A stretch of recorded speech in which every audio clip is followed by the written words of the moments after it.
میں حدیث ہے، حضرت جابر ابن عبداللہ فرماتے ہیں نبی پاک صلی اللہ علیہ وسلم نے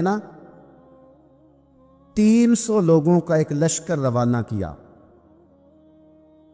کسی مہم کے لیے، کسی جہاد کے لیے۔ حضرت ابو عبیدہ بن جراح رضی اللہ تعالیٰ عنہ امیر لشکر تھے۔ فرماتے غربت اتنی زیادہ تھی، بھوک اتنی زیادہ تھی کہ ایک ایک کھجور دن میں ایک وقت کھانے کو ملتی تھی۔ کچھ دن ایسے آئے کہ اب کھجور بھی نہیں مل رہی۔ فرماتے اتنی زیادہ بھوک لگی مجاہدین کو، 300 بندہ پتے کھا کے گزارا ہونے لگے۔ یہ بخاری میں موجود ہے۔ آپ فرماتے کہ دریا کے کنارے ہمارا پڑاؤ تھا، ٹھہراؤ تھا۔ جب بھوک سے نڈھال ہو گئے نا، وَيَرْزُقْهُ مِنْ حَيْثُ لَا يَحْتَسِبُ، اللہ وہاں سے روزی دیتا ہے، گمان بھی نہیں ہوتا۔ فرماتے ایک مچھلی اللہ تعالیٰ نے دریا کے کنارے بھیجی۔ فرماتے وہ تھی تو مچھلی پر پہاڑ جتنی تھی۔ بخاری میں لفظ ہیں، حضرت جابر ابن عبداللہ رضی اللہ تعالیٰ عنہ فرماتے ہیں 300 آدمی 18 دن تک اس مچھلی کو کھاتے رہے، مچھلی ختم ہی نہیں ہوئی۔ مچھلیاں نہیں، مچھلی کہتے ہیں 18 دن 300 بندہ کھاتا رہا، مچھلی ختم ہی نہیں ہوئی۔ اور فرماتے ہیں کہ اس کی ہڈی نکال کے، کانٹا کہیں گے آپ اپنی زبان میں، کہتے وہ نکال کے نا تو اس کو کھڑا کیا نا جب، تو اونٹ کجاوے سمیت اس کے بیچ سے گزر جاتا تھا۔ 2 اس کے کانٹے جوڑے۔ فرماتے ہیں وہ اس کا گوشت ہم کھاتے تھے اور اس کی چربی بطور تیل کے ہم جسموں پہ ملتے تھے، بیماروں کو اس سے سکون آتا تھا، تندرستی، شفا ہوتی تھی۔ فرماتے ہیں ہم کھایا بھی ہم نے، اور کچھ لے کے ہم مدینے بھی گئے، اور قربان جائیں نبی پاک نے بھی اس میں سے کھایا۔ ہم نے عرض کی حضور یہ معاملہ کیا ہے، یہ ماجرا کیا ہے؟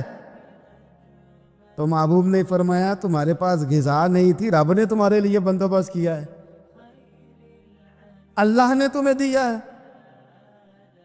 سوسائٹی کے اندر، معاشرے کے اندر اور مسلمانوں کے اخلاقی رویوں کے اندر اگر صبر کو داخل کر لیا جائے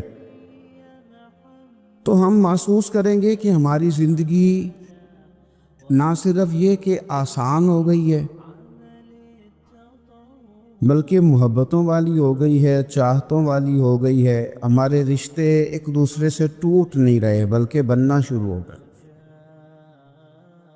تھوڑا سا صبر بہت ساری چیزوں کو ٹوٹنے سے بچا لیتا ہے۔ اللہ تعالیٰ نے فرمایا یا ایھا الذین آمنوا اصبروا وصابروا، اے ایمان والو صبر کرو، صابر بنو۔ اے ایمان والو صبر کرو اور صابر بنو۔ کیا مطلب؟ پہلے صبر کا مطلب یہ ہے کہ اگر تمہیں کوئی ذاتی تکلیف پہنچے تو اس پر صبر کرو۔ وصابروا، اس کا معنی یہ ہے کہ اگر دشمن کے مقابلے میں کسی اور کی طرف سے کوئی تکلیف آئے تو اس پر بھی صبر کرو۔ پھر فرمایا ورابطوا، اور ہمیشہ کمر بستہ رہو، اسلامی سرحدوں کے پہرے دار رہو۔ واتقوا اللہ، اللہ سے ڈرتے رہو۔ لعلکم تفلحون، اس امید پر کہ اللہ تمہیں کامیابی عطا فرما دے، تم فلاح پا۔ یا ایھا الذین آمنوا اصبروا وصابروا، اے ایمان والو صبر کرو اور صابر بنو۔ صبر کرو، صابر رہو، یعنی جو ذاتی تکلیف آئے اس پر بھی صبر کرو۔ اور مصابرہ کا معنی سامنے سے آنے والی تکلیف، اگر بیماری آ گئی، کوئی پریشانی آ گئی، کہیں کوئی اپنا دنیا سے چلا گیا، تو یہ ذاتی تکلیف ہے، اس پر بھی صبر کرنا۔ اور اگر اپنوں نے بیگانوں نے کوئی تکلیف پہنچا دی، وہ اذیت دے دی، وہ اذیت کئی صورتوں میں ہو سکتی ہے۔ تانا بھی ایک اذیت ہے، طنز بھی ایک اذیت ہے، کسی شخص کے بارے میں غلط کلمہ کہنا بھی ایک اذیت ہے، اور مقابلے میں کھڑے ہو جانا، لڑائی کرنا، یہ بھی ایک اذیت ہے۔ اس پر بھی صبر کرو، ورابطو، اور اس طرح کرو کہ کمر بستہ رہو، جد و جہد کرتے رہو، واتقوا اللہ، اللہ سے ڈرو، لعلکم تفلحون، تاکہ تم کامیاب ہو جاؤ۔ صبر جب آپ کرتے ہیں نا اور صبر کا ارادہ کرتے ہیں تو اللہ تعالیٰ صبر کی توفیق بھی عطا فرماتا ہے۔ ہم نے یہ دیکھا ہے کہ ہمارے پاس نعمتوں کی کمی نہیں، ہمارے فریزر خوراک سے بھرے ہوئے، ہمارے دسترخوانوں پہ انواع و اقسام کی چیزیں چنی ہوئی ہیں، ہماری الماریوں میں کئی ہمارے لباس تیار شدہ لٹکے ہوئے، ہماری جیبوں میں ہماری ضرورت کا سرمایہ اللہ نے ہمیں دے دیا ہے۔ لیکن اس کے باوجود جو لوگ ایک دوسرے سے پیار نہیں کر پا رہے، جو ایک دوسرے کے قریب نہیں جا پا رہے، اس کی وجہ یہ ہے کہ صبر نہیں رہا، حوصلہ نہیں رہا، کسی چیز کو برداشت کرنا ہمارے مزاج کا حصہ ہی نہیں رہا۔ اور پھر چونکہ امت مسلمہ نے انقلاب برپا کرنا تھا، دنیا کو پیغام حق دینا تھا، اگر ان کے اندر حوصلہ ہی نہیں ہوگا، اگر انہیں صبر ہی نہیں کرنا آئے گا، استقامت ہی نہیں ہوگی، کہیں رکنا ہی نہیں آئے گا، تو یہ میدانوں کو سر کیسے کریں گے؟ کامیابیاں کیسے ان کا مقدر بنے گا؟ رمضان مبارک میں بھی ماحول یہ ہو کہ افطاری سے 1 گھنٹہ پہلے نظر پوری ٹک جائے گھڑی پہ،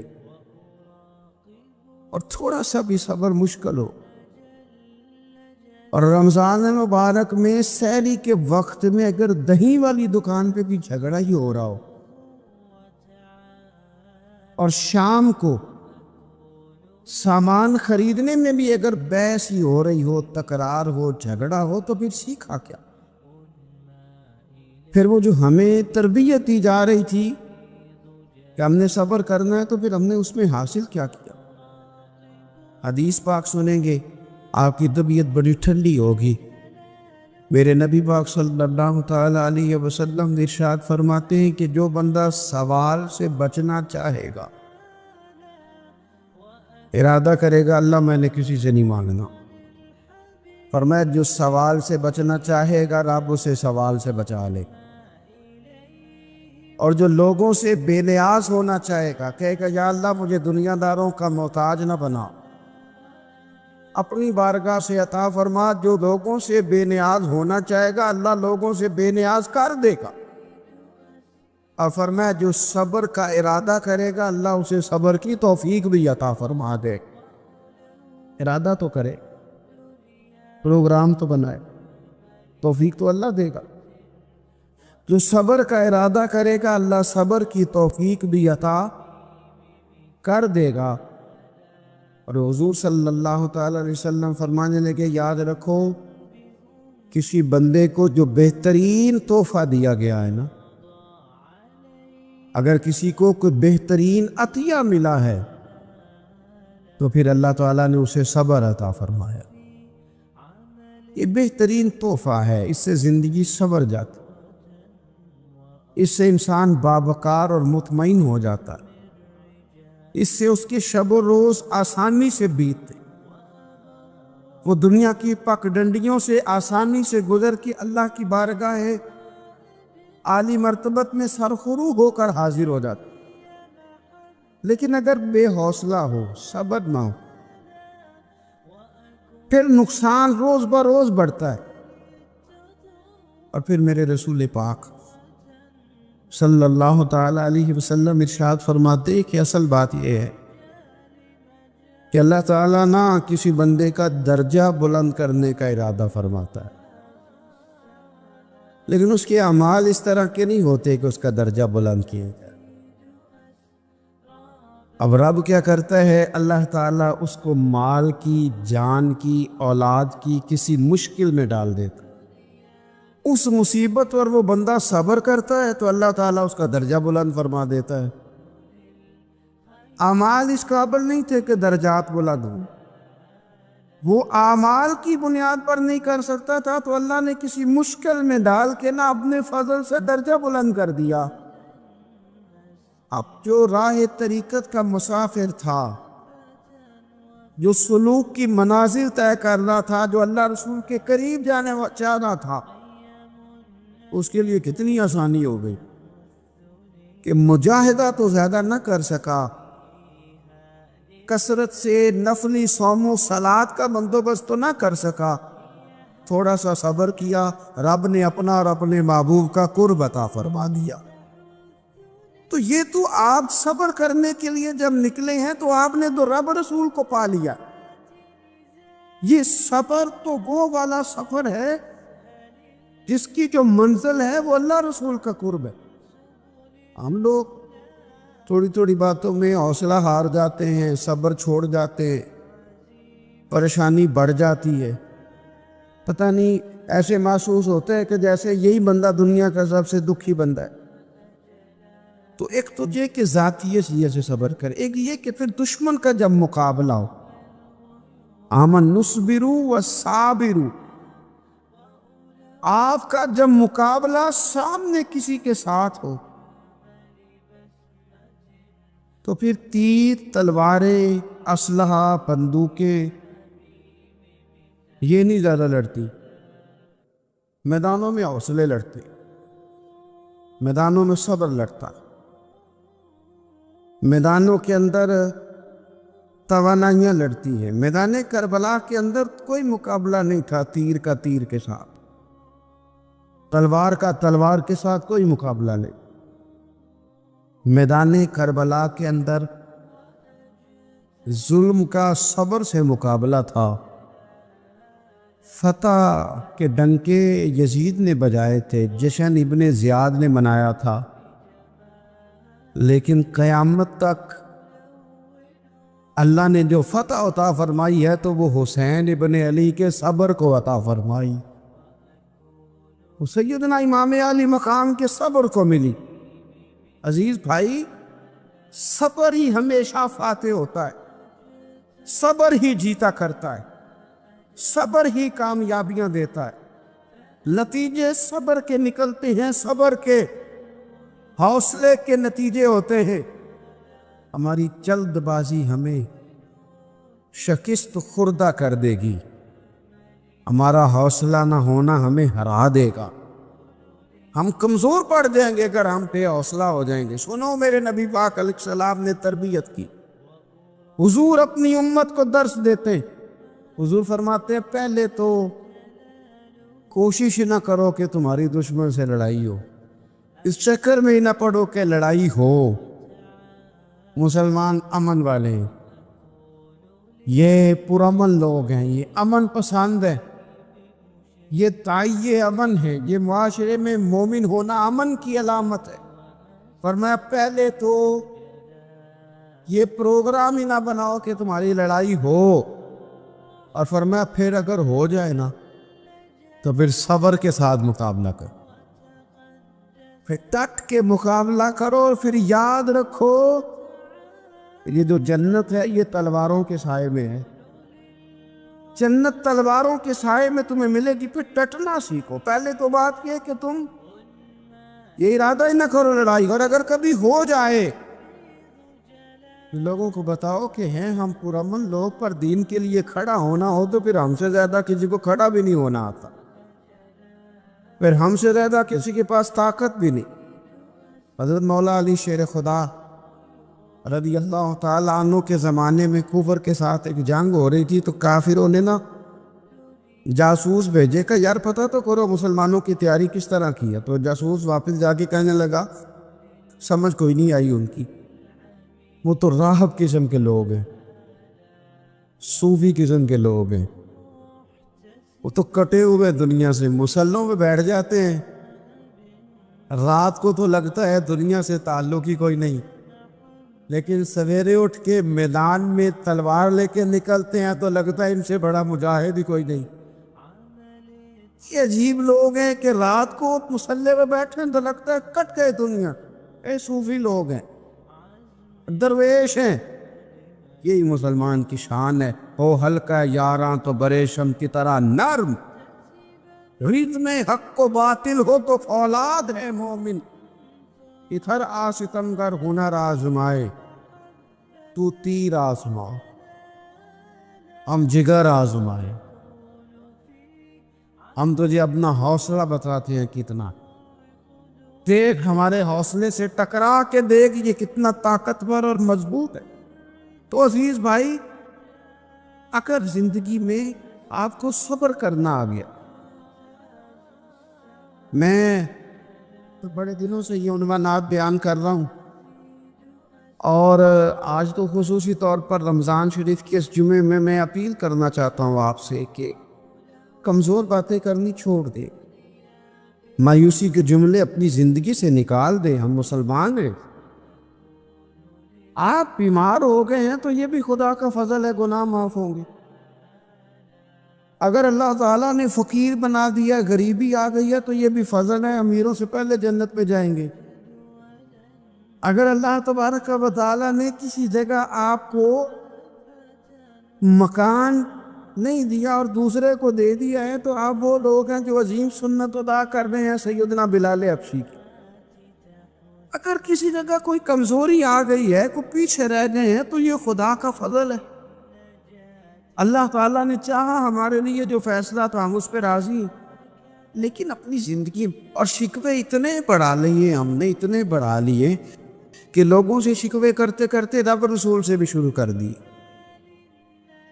غلام بھی کبھی شکوہ کرتا ہے، آقا کا بھی شکوہ ہوتا ہے، بندہ بھی کبھی شکوہ کرتا ہے، رب کا بھی شکوہ ہوتا ہے، یہ بھی کبھی ہوتا ہے۔ آپ نہ مانے پر یہ شکوہ ہے کہ میں بڑے ڈاکٹروں کے پاس گیا ہوں، آرام نہیں آیا۔ نہ مانے پر یہ شکوہ ہے میں نے کبھی کسی کو ستایا تو نہیں پر میرے حالات بھی ٹھیک ہوتے ہیں۔ آپ نہ مانے پر یہ شکوہ ہے کہ فلانے کے پاس دولت زیادہ ہے، اس نے پتہ نہیں وہ آگے نکل گیا اور میں پیچھے رہ گیا۔ نہ مانے پر یہ شکوہ ہے۔ کس سے کر رہے ہو؟ رب رسول سے۔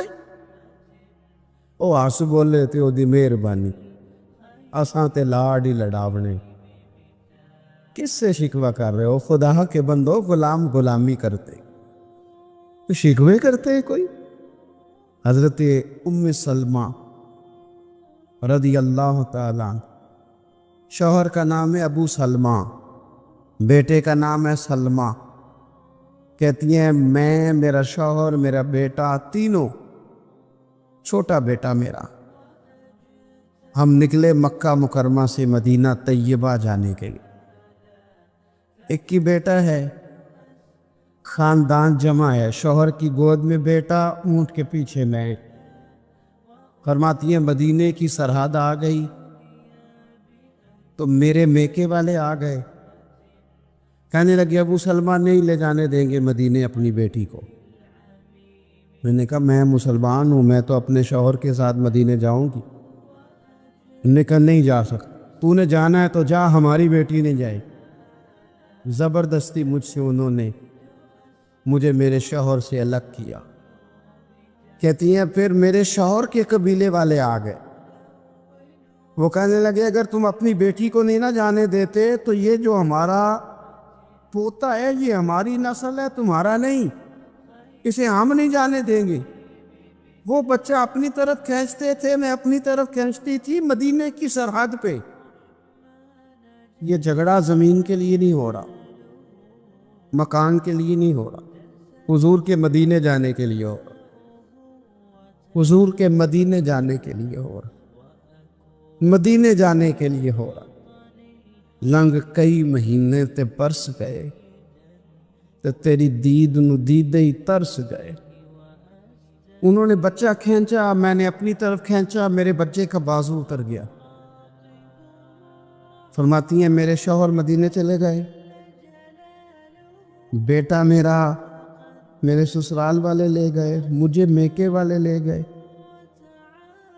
آج بھی کچھ سیانے بندے کہتے ہیں اس کو نکال دو اور بچے چھین لو۔ ان کا بھی خیال تھا کہ بیٹا لے جائیں گے نا تو ابو سلمہ بھی مدینے سے واپس آ جائے گا، یہ بھی واپس آ جائے۔ اور یار اتنا بڑا بھی ظالم کوئی نہیں ہوگا جو ماں باپ سے بچے جدا کرے۔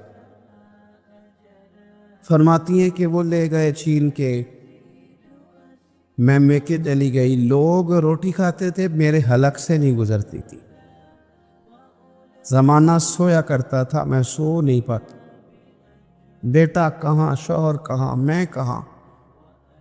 ام سلمہ کتنی دیر تکلیف کاٹی؟ جناب ام سلمہ کہنے لگی لوگوں ایک دو دن نہیں، پورا سال بیت گیا، پورا سال، پر جے سونا ہی میرے دکھ بچ راج، جے سونا ہی مارو مارو مینو مار مکاؤ، میں کوئی عذر نہ پیش لے آواں، اور جے سونا ہی میرے دکھ بچ راضی، پھر سکھ نو چلے ڈاواں۔ فرمایا سال بیت گیا، لوگ صبح اٹھ کے کام کاج پہ لگ جاتے، کپڑے بدلتے، ڈیوٹیاں کرتے، اور میں سویرے اٹھ کے اس جگہ آ جاتی جہاں میرا شوہر اور میرا بیٹا بچھڑا تھا۔ میں سارا دن روتی، آہوزاری کرتی، حضور کے مدینے کی طرف منہ کر کے میں تڑپتی۔ سال بیت گیا، سال، ایک ہفتہ نہیں نکلتا بچوں کے بغیر۔ بڑے بڑے سیانے لوگ پردیس جاتے ہیں تو بچوں کی فوٹو دیکھ دیکھ کے روتے ہیں، لیکن کہتی ہیں ماں تھی، بیٹا بچھڑا اور پھر بیٹا بیمار ہو اور ماں سے جدا ہو، کتنی تکلیف کا منظر ہے۔ آپ فرماتی ہے کہ ایک سال بیت گیا اور میں نے کسی کی منت نہیں کی، میں نے کوئی شکوہ نہیں کیا، اس لیے کہ جس حال میں رب و رسول رکھے۔ یہ حوصلہ، یہ صبر، یہ توانائی، ایک سال کے بعد میرے چچا کا بیٹا میرے پاس سے گزرا، تڑپتے دیکھ کر کہنے لگا میری بہن تو سارا دن روتی رہتی ہے۔ تو میں نے کہا بھائی تمہیں کیا بتاؤں، اس کا شوہر چلا جائے، بیٹا جدا ہو جائے، وہ کیا کرے گی؟ فرماتے اس نے جا کے میرے باپ سے، اپنے والد سے، میرے خاندان والوں سے کہا اس کی سزا کب ختم ہوگی؟ اس غریبنی کا قصور یہ ہے کہ یہ مدینے والے کا کلمہ پڑھتی ہے، اس کی غلطی یہ ہے کہ یہ مسلمان ہو گئی ہے، دین حق قبول کر لیا، کیوں نہیں تم خیال کرتے؟ کہتے ان کے دل نرم ہوئے، وہ رضامند ہوئے مجھے مدینے جانے، پر اس نے کوشش کی میرے سسرال پیغام بھیجے، کب پاس کرو، اور بچہ تو چڑیا کا جدا ہو جائے تو وہ تڑپا کرتی ہے، اور تم نے ایک جیتی جاگتی ماں کا بیٹا جدا کیا ہے۔ وہ بھی نرم ہوئے، رب نے اسباب بنائے، میرا بیٹا مجھے ملا۔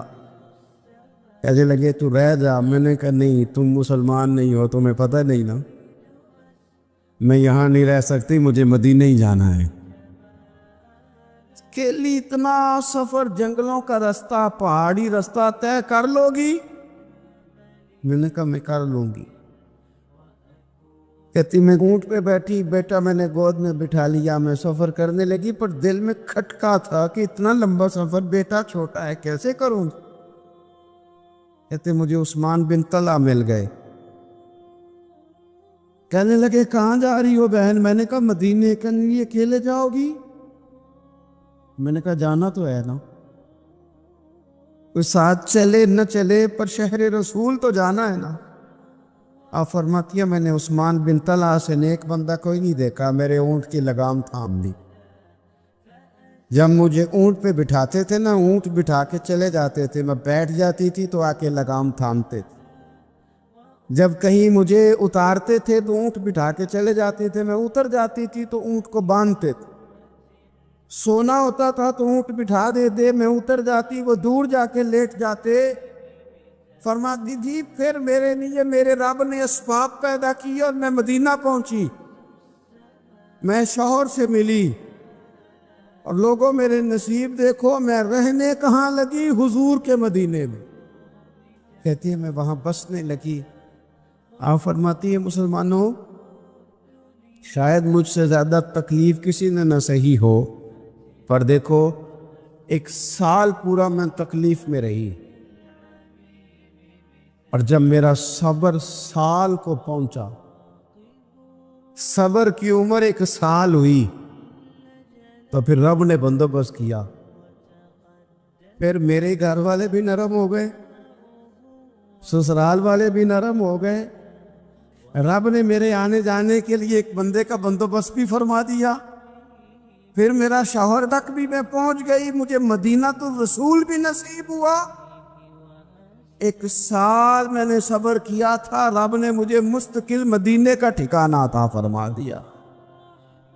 یہ میرے رسول کریم علیہ السلام کی خدمت میں ایک شخص نے عرض کیا تھا، یا رسول اللہ صلی اللہ تعالی وسلم مجھے کوئی ایسی نصیحت کر دے کہ پھر مجھے کسی اور سے پوچھنے کی ضرورت نہ رہے۔ تو حضور نے ایک ہی جملہ کہا، فرمایا جب تو نے کہا نا کہ اللہ میرا رب ہے، پھر ڈٹ جا، پھر اس پہ ڈٹ جا، پھر کھڑا ہونا سی۔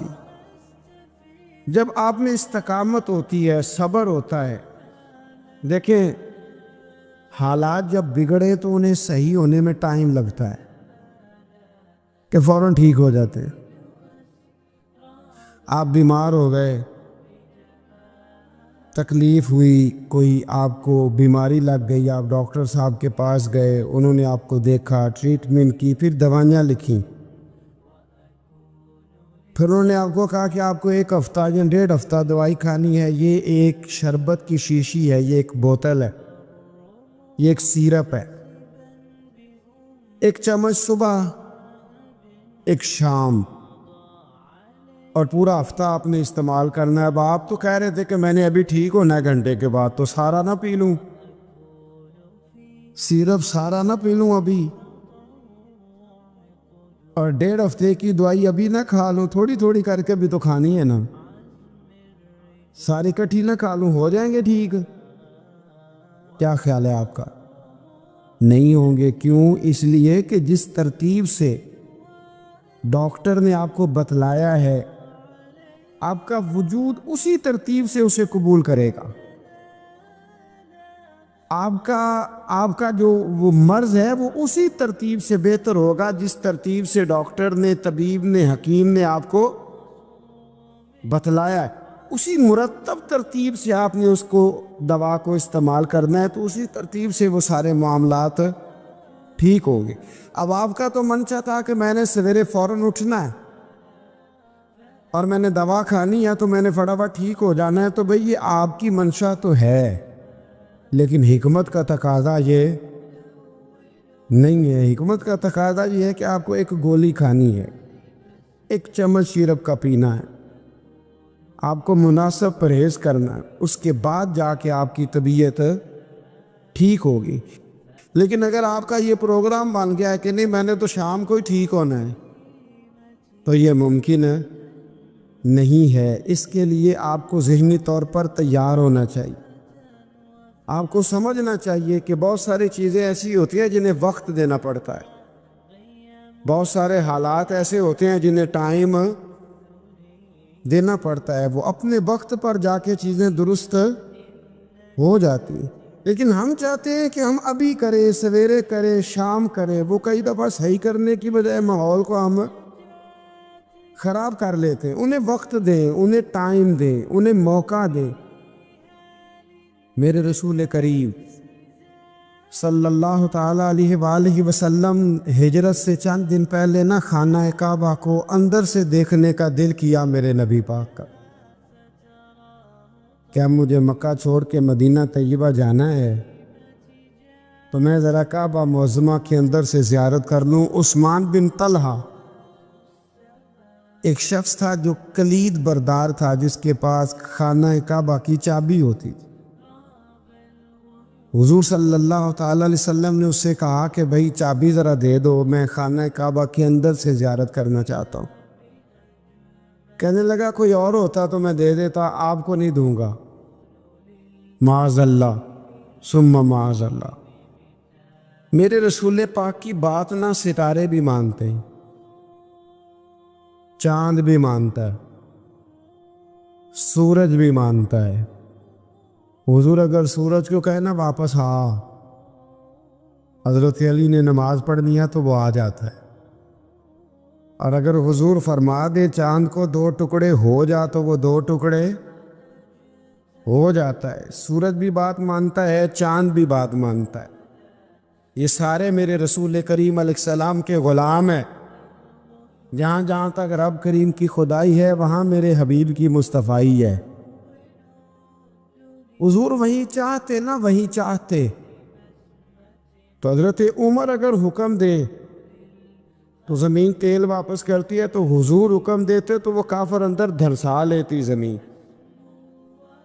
سارا کام اسی وقت ہو جاتا۔ لیکن حضور نے کیا فرمایا؟ جب عثمان بن طلحہ نے کہا نا کہ آپ کو چابی نہیں ملے گی، اللہ کے رسول نے فرمایا عثمان ایک وقت آئے گا جب یہ چابی تجھ سے میں لوں گا، اور جس کو میرا دل کرے گا میں اسے دوں گا۔ ایک وقت آئے گا کہ یہ میں تجھ سے لوں گا، اور پھر جس کو میرا دل چاہے گا میں اس کو وہ چابی دوں گا۔ میرے نبی کریم رؤوف رحیم سید عالم صلی اللہ علیہ وسلم نے وقت دیا۔ کتنا وقت لگا؟